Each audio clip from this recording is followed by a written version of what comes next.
ప్రైజ్లాడండి. బాగున్నారా? ఇదే దేవునార్థం చూసుకుందామా? చిన్న విషయం అండి. నీవు వరునిగా వేచియు వేళ నా తలపులు పంట పండిని, వధువునై నేను నిన్ను చేరగా యుగ యుగాలు నన్నేలు కొందువని, యుగ యుగాలు నన్నేలు కొందువని. యేసయ్యా నా హృదయ స్పందన నీవే కదా, ఇస్మమంత నీ నామము గణనీయము, ఇస్మమంత నీ నామము గణనీయము. అవును, యేసయ్య నామము ఇస్మమంతా ఆయన్ని స్తుతిస్తుంది, ఘనపరుస్తుంది.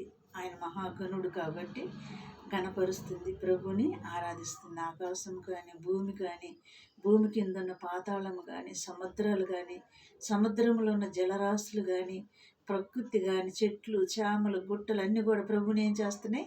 ఆరాధిస్తున్నాయి, ఘనపరుస్తున్నాయి. ఆయన మహాగణుడని ఇవన్నీ కూడా ఆయనకి ఘనస్వాగతము తెలియపరుస్తున్నాయండి.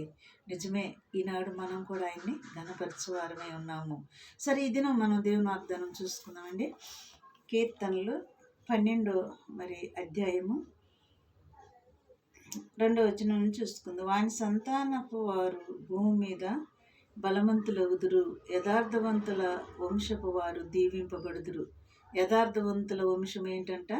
దీవించబడుదురంట. కలిమియు సంపదియు వాని ఇంట్లో నుండును. తక్కువ కాదు, ఏది తక్కువ కాదు. సంపతి, కలిమి అన్నీ కలిగిన వారిగా దేవుడు మిమ్మల్ని ఆశీర్వదిస్తారని చెప్తున్నాడండి. ఈ దినం వాగ్దానం అండి.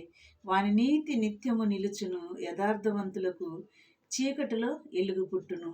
యథార్థవంతులకి దేవుని ఎలుగు ఎంటాడి ఆ చీకటిని కూడా పారదోలి ఎలుగు వారిని ఎంటాడుతున్నమాట. వారు ఎలుగులోనే నడుస్తారనమాట యథార్థవంతులు. ఈ దినం వాగ్దానం అండి. మరి ఇటు వాగ్దానం బట్టి మనం ప్రార్థన చేద్దామా? కళ్ళు మూసుకోండి. స్తోత్రములు ప్రభా, కలిమియు సంపద మాకిచ్చి మమ్మల్ని ఆశీర్వదిస్తున్నాం నా ప్రభు. అందరిని కూడా నీ రాకడ సిద్ధపరిచి సహాయం చేయమని నజరేయుడైన యేసుక్రీస్తు నామములో అడిగి వేడుకొంచున్నాము తండ్రి. ఆమేన్. God bless you.